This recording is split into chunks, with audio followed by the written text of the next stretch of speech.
Hello student. आज हम लोग एक नए चैप्टर को स्टार्ट कर रहे हैं। चैप्टर का नाम केमिकल रिएक्शंस एंड इक्वेशंस है। क्लास 10 के केमिस्ट्री का सबसे पहला चैप्टर। ओके ओके स्टूडेंट, ध्यान से सुनेंगे। देखिए, ज़्यादातर सब्सटेंसेस जो हमारे चारों तरफ मौजूद है उसमें कई तरह का चेंजेस होता है।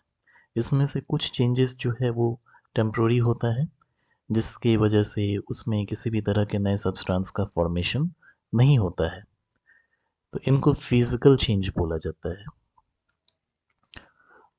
जबकि कुछ चेंजेस वैसे होते हैं जहाँ पर नया सब्सटेंस फॉर्म करता है, जिसमें कि रिएक्टेंट, जिसको पैरेंट भी बोला जाता है, वो एक तरह से अपनी आइडेंटिटी को खो करके एक नए सब्सटेंस का फॉर्मेशन करता है, जिसको हम लोग प्रोडक्ट बोलते हैं।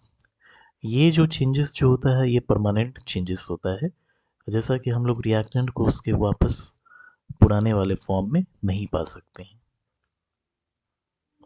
केमिकल रिएक्शन, केमिकल रिएक्शन वो प्रोसेस है जिसमें कि दो या दो से ज़्यादा सब्सटेंसेस एक दूसरे के साथ रिएक्ट करके एक नए सब्सटेंस का फॉर्मेशन करता है, जिसका प्रॉपर्टीज बिल्कुल एक दूसरे से अलग होता है। कुछ चेंजेस को ऑब्जर्व करते हुए हम इस बात को बतला पाएंगे कि एक केमिकल रिएक्शन हुआ है, लाइक स्टेट में चेंज होना, कलर में चेंज होना, गैस का इवोल्यूशन होना, टेम्परेचर में चेंज होना। इन फैक्टर्स को कंसीडर करते हुए हम ये कह सकते हैं कि एक सब्सटेंस में केमिकल रिएक्शन हुआ है। Chemical equation, chemical equation chemical reaction का सिंबॉलिक रिप्रेजेंटेशन है, सिंबल्स और फॉर्मूले के फॉर्म में, जहाँ पे रिएक्टेंट एंटाइटीज को लेफ्ट हैंड साइड पर लिखा जाता है और प्रोडक्ट एंटाइटीज को राइट हैंड साइड पे लिखा जाता है। इसको एक एग्जाम्पल की मदद से क्लियर किया गया है, लाइक मैग्नीशियम और ऑक्सीजन रिएक्ट कर रहा है, जो एरो हेड के लेफ्ट साइड में लिखा गया है। रिएक्ट करने वाले सब्सटेंसेस को रिएक्टेंट बोलते हैं और एज अ रिजल्ट जो न्यू सब्सटेंस फॉर्म करता है वो प्रोडक्ट कहलाता है। तो मैग्नीशियम और ऑक्सीजन यहाँ पे रिएक्ट करके एक नए सब्सटेंस मैग्नीशियम ऑक्साइड का फॉर्मेशन करता है। Balanced chemical equation, chemical equation जो इस बात को शो करता है कि केमिकल रिएक्शन जो है वो बैलेंस कंडीशन में होना चाहिए। बैलेंस केमिकल इक्वेशन का मतलब ही होता है कि रिएक्टेंट साइड में जो एटम्स का नंबर है वो प्रोडक्ट साइड के एटम्स के नंबर के बराबर होने चाहिए। जैसे यहाँ पे एक एग्जांपल की मदद से ये बात क्लियर किया गया है। जिंक सल्फ्यूरिक एसिड के साथ रिएक्ट करके जिंक सल्फेट और हाइड्रोजन गैस का फॉर्मेशन कर रहा है। अगर नंबर ऑफ एटम्स जिंक का देखें रिएक्टेंट और प्रोडक्ट साइड तो एक है, हाइड्रोजन का देखा जाए तो दोनों साइड नंबर 2 है, सल्फर का देखा जाए तो दोनों साइड नंबर ऑफ एटम्स 1 है, और ऑक्सीजन को ऑब्जर्व किया जाए तो दोनों साइड नंबर ऑफ एटम्स 4 है। उसी तरह दूसरा एग्जाम्पल भी जो है वो बैलेंस केमिकल इक्वेशन को ही रिप्रेजेंट कर रहा है। केमिकल रिएक्शन के टाइप्स, देखिए सबसे पहला केमिकल रिएक्शन जो है वो है कॉम्बिनेशन रिएक्शन। ये वैसा रिएक्शन है जिसमें कि एक सिंगल प्रोडक्ट का फॉर्मेशन दो या दो से ज़्यादा रिएक्टेंट्स से होता है, इसलिए इसको कॉम्बिनेशन रिएक्शन बोलते हैं। एक्चुअली दो या दो से ज़्यादा रिएक्टेंट रिएक्ट करके एक सिंगल प्रोडक्ट का फॉर्मेशन करते हैं, दैट्स वाई ये कॉम्बिनेशन रिएक्शन कहलाता है। लाइक यहाँ पे कैल्शियम ऑक्साइड जो है वो वाटर के साथ कंबाइन करके कैल्शियम हाइड्रोक्साइड नामक एक सब्सटेंस का फॉर्मेशन कर रहा है। यानी कैल्शियम ऑक्साइड जो है वो कैल्शियम ऑक्साइड पानी के साथ बहुत ही भयानक तरीके से रिएक्ट करता है और वो स्लिग्ड लाइम को प्रोड्यूस करता है। स्लिग्ड लाइम को ही हम लोग कैल्शियम हाइड्रोक्साइड बोलते हैं, जो बड़े पैमाने पे हीट को रिलीज करता है। स्लिग्ड लाइम का एक सॉल्यूशन जो इस रिएक्शन के द्वारा स्लिग्ड लाइम का एक सॉल्यूशन जो इस रिएक्शन के द्वारा प्रोड्यूस होता है, इसका यूज़ वॉल्स को वाइट वॉश करने के लिए किया जाता है। कैल्शियम हाइड्रोक्साइड जो है वो एयर में मौजूद कार्बन डाइऑक्साइड के साथ काफ़ी स्लोली रिएक्ट करके कैल्शियम कार्बोनेट की एक बहुत पतले लेयर का फॉर्मेशन करता है वॉल्स पे। कैल्शियम कार्बोनेट वाइट वॉश होने के 2 से 3 दिन के बाद बनता है और वॉल्स को एक शाइनी फिनिश देता है, जिसकी वजह से यानी वॉल्स जो होते हैं चमकते हैं। और ये काफ़ी दिलचस्प होगा इस बात को जान लेना कि मार्बल का भी केमिकल फार्मूला जो है कैल्शियम कार्बोनेट का ही है, दैट इज CaCO3 ही है। यानी कैल्शियम हाइड्रोक्साइड के साथ जब एयर में मौजूद कार्बन डाइऑक्साइड रिएक्ट करता है तो कैल्शियम कार्बोनेट और वाटर का फॉर्मेशन होता है। CaOH2 जो है वो स्लिक्ड लाइम का फॉर्मूला है और CaCO3 जो हो गया ये कैल्शियम कार्बोनेट का फॉर्मूला है। ओके,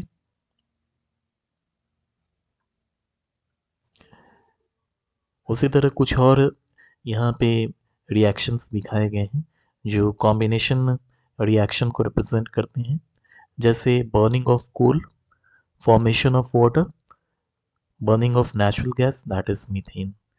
आप यही ऑब्जर्व कर रहे होगे कि यहाँ पे दो रिएक्टेंट कंबाइन करके एक सिंगल प्रोडक्ट का फॉर्मेशन कर रहा है। अगेन यहाँ पे आप लोग देखो, हाइड्रोजन और ऑक्सीजन रिएक्ट करके H2O का फॉर्मेशन कर रहा है, CH4O2 के साथ रिएक्ट करके कार्बन डाइऑक्साइड और वाटर का फॉर्मेशन कर रहा है। मतलब कहा जाए तो एक तरह से ये दोनों कंबाइन कर रहा है रिएक्टेंट और सिंगल प्रोडक्ट का फॉर्मेशन कर रहा है। देखिए स्टूडेंट्स, कुछ यहाँ पे और टॉपिक्स हैं जो हीट एब्जॉर्ब और हीट रिलीज को कंसिडर करते हुए उनका नाम दिया गया है। उसमें एक रिएक्शन जो है आपका वो है एक्सोथर्मिक रिएक्शन। एक्सोथर्मिक प्रोसेस में हीट जो है वो रिलीज होता है और इसकी वजह से आस पड़ोस की जो भी सराउंडिंग्स जो होते हैं वहाँ का टेम्परेचर राइज कर जाता है।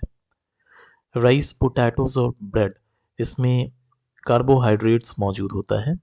ये कार्बोहाइड्रेट्स ग्लूकोज में चेंज कर जाता है। यही ग्लूकोज ऑक्सीजन के साथ कंबाइन जब हमारे बॉडी के सेल्स में करता है तो एनर्जी प्रोवाइड करता है।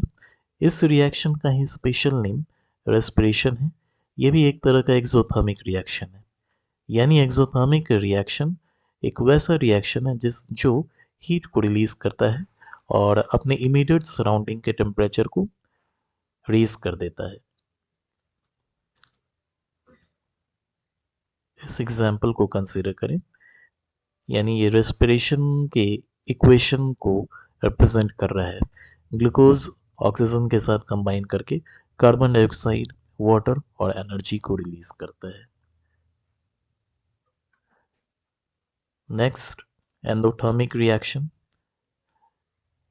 एंडोथर्मिक रिएक्शन के बारे में ये बात बताया गया कि ये हीट को एब्सॉर्ब करता है और इस वजह से सराउंडिंग्स जो है वो कूल हो जाता है। वेजिटेबल मैटर का डिकम्पोजिशन होना कंपोस्ट में, ये एंडोथर्मिक रिएक्शन का ही एक एग्जाम्पल है। डिकम्पोजिशन रिएक्शन, स्टूडेंट्स, जैसा रिएक्शन का नाम है वैसा ही इनका काम है। जब सिंगल रिएक्टेंट सिंपल प्रोडक्ट्स में ब्रेक डाउन करते हैं तो इसको डिकम्पोजिशन रिएक्शन कहा जाता है। कहने का तात्पर्य ये हुआ कि एक सिंगल रिएक्टेंट अपने आप को ब्रेक डाउन करेगा, यानी तोड़ेगा, ताकि वो जिन चीज़ों से बना है वो उसमें वो टूट सके, सिंपल प्रोडक्ट्स में, साधारण उत्पादों में बदल सके। तो डिकम्पोजिशन का मतलब ही होता है ब्रेक डाउन करना और कॉम्बिनेशन का मतलब ही होता है कंबाइन करना। इसका एग्जाम्पल है वाइट सिल्वर क्लोराइड को जब सनलाइट में छोड़ा जाता है तो ये ग्रे कलर का हो जाता है। ऐसे होने के इसके होने का कारण क्या है? सिल्वर क्लोराइड का सिल्वर और क्लोरीन में डिकम्पोज करना लाइट के द्वारा। इसका स्टूडेंट यूज ब्लैक और वाइट फोटोग्राफी में किया जाता है। Displacement reaction. Student, displacement reaction एक तरह का केमिकल रिएक्शन है जिसमें कि एक ज़्यादा reactive element less reactive element को उसके कंपाउंड से डिस्प्लेस करता है। दोनों ही मेटल्स और नॉन मेटल्स जो हैं वो डिस्प्लेसमेंट रिएक्शन में पार्टिसिपेट करते हैं। आयरन नील का रिएक्शन कॉपर सल्फेट के सॉल्यूशन के साथ, ये एक डिस्प्लेसमेंट रिएक्शन का ही एग्जाम्पल है। देखिए, ये आयरन नील में आयरन मौजूद है, इसको कॉपर सल्फेट सॉल्यूशन में डाला गया। अब देखें यहाँ पे हो क्या रहा है, ये कॉपर सल्फेट सॉल्यूशन में Cu और SO4 जो है ब्रेक डाउन कर रहा है। अब यहाँ पे Fe जो है यानी आयरन जो है SO4 के साथ कंबाइन करके FeSO4 बन जा रहा है और Cu जो है वो सेपरेट हो गया। कहने का मतलब कि मोर रिएक्टिव एलिमेंट जो है वो लेस रिएक्टिव एलिमेंट को डिस्प्लेस कर दिया। फिर अगला एग्जाम्पल भी इसी से रिलेटेड है, डिस्प्लेसमेंट रिएक्शन का ही। क्योंकि ये डिस्प्लेसमेंट रिएक्शन इसको इसलिए बोला जा रहा है, इसको सिंगल डिस्प्लेसमेंट भी बोलते हैं। सिंगल डिस्प्लेसमेंट ना बोल करके इसको सिर्फ सिंपली डिस्प्लेसमेंट बोलते हैं। जैसा कि आप अगला टॉपिक देख रहे होंगे, डबल डिस्प्लेसमेंट रिएक्शन। यहाँ पे ये डिस्प्लेसमेंट जो है 2 बार होता है। मतलब कि एक डबल डिस्प्लेसमेंट रिएक्शन को डबल डिस्प्लेसमेंट रिएक्शन इसलिए बोला जाता है क्योंकि यहाँ पे रिप्लेसमेंट 2 बार होता है। ठीक ना, मतलब डबल रिप्लेसमेंट रिएक्शन है या ये मेटाथेसिस है, एक तरह का वैसा केमिकल रिएक्शन है जहाँ पे 2 कंपाउंड रिएक्ट करते हैं और पॉजिटिव और नेगेटिव आयंस इन दोनों रिएक्टेंट्स के जो होते हैं वो स्विच कर जाते हैं, मतलब अपने प्लेसेस को से बदल जाते हैं। पहला वाला दूसरे के साथ और दूसरा वाला पहले के साथ चला जाता है और इस प्रकार 2 नए कंपाउंड्स और प्रोडक्ट्स का फॉर्मेशन होता है। जैसे देखिए यहाँ पे एग्जाम्पल आप देखें, Na2SO4 प्लस BaCl2। यहाँ पे Na2 और SO4 ये दोनों जो है अलग अलग ब्रेक डाउन कर रहा है और BaCl2 की Ba और Cl2 में टूट रहा है। अब यहाँ पे आप स्टूडेंट यही ऑब्जर्व करेंगे, BaSO4 हो गया और NaCl देख रहे हैं आप। तो देखिए स्टूडेंट यहाँ पे 2 NaCl यहाँ पे होना चाहिए बैलेंस कंडीशंस के लिए। NaCl के आगे 2 लग जाएगा। Okay, next, redox reaction. ये एक तरह का ऑक्सीडेशन रिडक्शन रिएक्शन है। एक ऑक्सीडेशन रिडक्शन रिएक्शन मतलब वैसा केमिकल रिएक्शन जिसमें ऑक्सीडेशन भी हो रहा है और रिडक्शन भी हो रहा है। कहने का मतलब कि इलेक्ट्रॉन्स का ट्रांसफ़र जो है 2 स्पीसीज के बीच में हो रहा है। ऑक्सीडेशन रिडक्शन रिएक्शन एक तरह का केमिकल रिएक्शन है जिसमें कि एक मॉलिक्यूल कहो आप, एटम कहो या फिर आयन कहो, इसमें उनका ऑक्सीडेशन हो रहा है। अब ये ऑक्सीडेशन गेन करते हुए हो रहा है या फिर एक इलेक्ट्रॉन को लूज करते हुए हो रहा है। ठीक है, जैसे यहाँ पे आप देखो copper oxide. Okay student, copper oxide hydrogen gas के साथ रिएक्ट कर रहा है। अब कॉपर ऑक्साइड में क्या जो है CuO जो है यहाँ से O जो है वो हट गया, यानी हुआ क्या, ये यहाँ पे आपका ऑक्सीजन तो रिमूव हो गया कॉपर से और हाइड्रोजन की तरफ वो शिफ्ट कर गया। यानी जब ऑक्सीजन रिमूव होता है तो वहाँ पे रिडक्शन होता है और हाइड्रोजन के साथ ऑक्सीजन गेन किया तो वहाँ पे ऑक्सीडेशन हो रहा है। ओके, ऑक्सीडेशन वो प्रोसेस है जिसमें ऑक्सीजन का गेन होता है और हाइड्रोजन का लॉस होता है। रिडक्शन वो प्रोसेस है जिसमें हाइड्रोजन का गेन और ऑक्सीजन का लॉस होता है।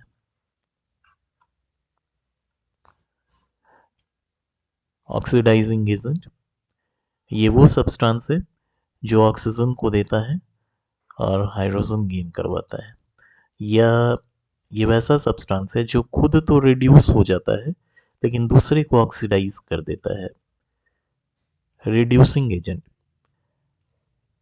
ये वो सब्सटेंस है जो हाइड्रोजन देता है और ऑक्सीजन को गेन कराता है, या ये भी कह सकते हैं कि वैसा सब्सटेंस जो खुद ऑक्सीडाइज हो जाता है लेकिन दूसरे को रिड्यूस कर देता है। यानी ऑक्सीडेशन वो प्रोसेस है जिसमें इलेक्ट्रॉन्स का लॉस होता है लेकिन रिडक्शन वो प्रोसेस है जिसमें इलेक्ट्रॉन्स का गेन होता है। Okay, student. Now, corrosion. The process of slow conversion of metals into their undesirable compounds due to the reaction with oxygen, water, acids, gases, etc. present in the atmosphere is called corrosion. यानी metal का धीरे धीरे undesirable compound में change होने का process, और ये changes जो है oxygen water acids gases etcetera जो हमारे एटमॉस्फेयर में मौजूद हैं, इनसे रिएक्ट करने के बाद जो होता है, तो इस प्रोसेस को ही कोरोजन कहते हैं। यानी कोरोजन वो प्रोसेस है जिसमें मेटल का धीरे धीरे कन्वर्जन अनडिजायरेबल कंपाउंड्स में होता है, क्योंकि मेटल जो है वो oxygen, water, acid, gases etcetera इन सब चीज़ों के साथ रिएक्ट करता है, और ये चीज़ें हमारे एटमॉस्फेयर में ऑलरेडी अवेलेबल हैं। रस्टिंग।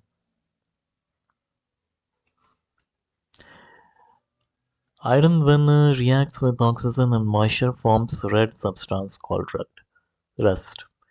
आयरन जब ऑक्सीजन के साथ और मॉइस्चर के साथ रिएक्ट करता है तो एक रेड सब्सटेंस का फॉर्मेशन करता है, इसी को हम लोग रस्ट कहते हैं। Okay student, next, rancidity. The taste and odor of food material containing fat and oil changes when they are exposed to air for long time. This is called rancidity. It is caused due to oxidation of fat and oil present in food material. देखिए, जिन food materials में fat और oil मौजूद होता है, उनका test और order जो होता है वो चेंज कर जाता है जब उनको एक लॉन्ग टाइम के लिए एयर में एक्सपोज करके छोड़ दिया जाता है। इस प्रोसेस को ही रैंसिडिटी कहते हैं। मतलब ये जो बदलाव जो हो रहा है ये रैंसिडिटी कहलाता है। होता कैसे है, ये फैट का ऑक्सीडेशन हो जाता है। फूड मटेरियल में जो ऑयल और फैट जो अवेलेबल है उसका ऑक्सीडेशन जब होता है तो वो रैंसिड हो जाता है। It can be prevented by using various methods such as by adding antioxidants to the food materials, storing food in airtight container and by flushing out air with nitrogen. देखिए, ऐसा कैसे किया जा सकता है? अगर हमें इसे बचाना है, प्रिवेंट करना है, तो ये कई तरह से किया जा सकता है। एंटीऑक्सीडेंट को फूड मटेरियल्स में ऐड करते हुए, फूड को टाइट कंटेनर में स्टोर करते हुए, और एयर को नाइट्रोजन के द्वारा फ्लश आउट करते हुए हम लोग उस फूड मटेरियल को रैंसिड होने से बचा सकते हैं। Okay student, that's all.